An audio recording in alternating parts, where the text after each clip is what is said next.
Hi friends, State Representative Mary Franson here, and today's bill reading is a little different. As if the previous bills that I have read to you wasn't bad enough, this bill deals with death. It is a dark, dark bill. So I'm thinking that the Democrats are really the party of death. House File 1930 is a bill for an act relating to health, establishing an end-of-life option for terminally ill adults, proposing coding for new law in Minnesota Statutes, Chapter 145. In Section 1, says it right there, end-of-life option.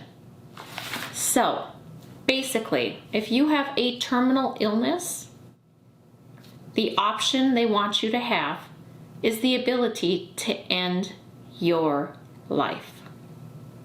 That's pretty dark. That is Jack Kevorkian level stuff. It's gross. It's evil. And they celebrate this bill. In fact, there is a Democrat, Representative Andy Smith, who tweeted that he is proud to author this bill, that he has this great bill that he is co-authoring. And that tweet references House File 1930. Friends, it grieves me. There is nothing giddy about passing legislation or wanting to pass legislation on something to end one's life. Minnesotans need hope. This bill does not provide hope. So that's Section 1. Gives you some definitions of what it means to be an adult, tending provider, coercion or undue influence. A lot of terms there. And then informed consent. There is a section, line 3.17, on informed consent. It says nothing in this section shall be construed to limit the information a provider must provide to an individual in order to comply with Minnesota informed consent laws and the medical standard of care. Informed consent is extremely important to me. And I know throughout the last 2.5, 3 years that informed consent is important to Minnesotans. We did not have informed consent when it came to the vaccine. In fact, we were told, take that vaccine or you may be let go from your job. The vaccine is safe and effective. Well, we found out it's definitely not effective. And safe, well, that is a matter of opinion. If you were lucky to not get injured by that COVID vaccine.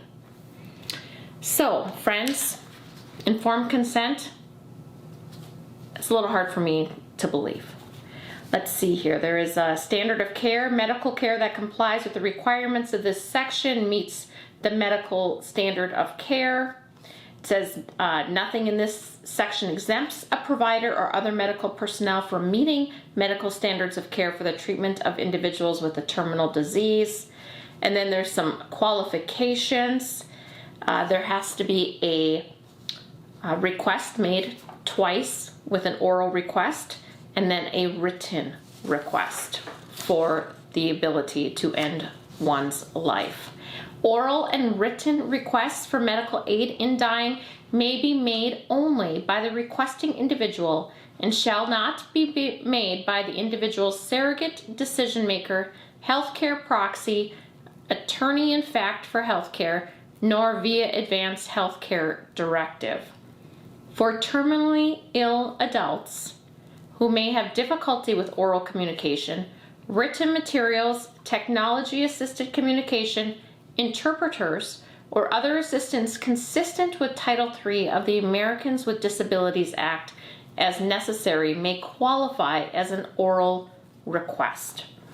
And then there is a process request where a terminally ill adult wishing to receive a prescription for medical aid in dying medication under this section must make one oral request and one written request to the attending healthcare provider and one oral request to the consulting healthcare provider. Then there is an example of what that letter would look like, titled Request for Medication to End My Life in a Peaceful Manner. Now this bill is 13 pages, double-sided. That is a lot of pages for one to end their life. Then there's some attending provider responsibilities, referral for confirmation of mental capability, safe disposal of unused medications, no duty to provide medical aid in dying. It says a healthcare provider shall provide sufficient information to an individual with a terminal disease regarding available options, the alternatives, the foreseeable risks and benefits of each, so that the individual is able to make informed decisions regarding the individual's end of life care. Now, for some people, you may think, this isn't so bad.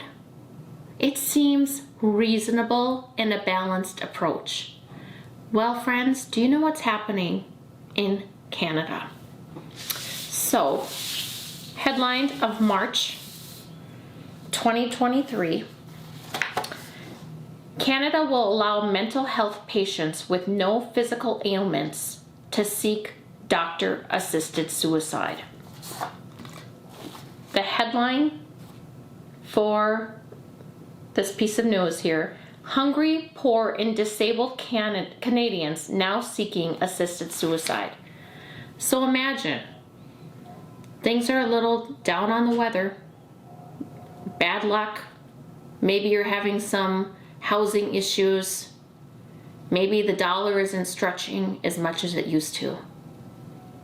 Maybe your mental health is struggling. And your physician says, you know, there is an option for you if you'd like to take it. This bill is the camel under the tent. That nose is under the tent. It is creeping. Friends, this is what we are up against. Another headline, January 14th, from the BBC. Who can die? Canada wrestles with euthanasia for the mentally ill. Every life is worthy. Democrats don't think so. This is why we fight. Life has value from the moment of conception through a natural death. Democrats have nothing to offer except abortion, mutilating children and chemically castrating them,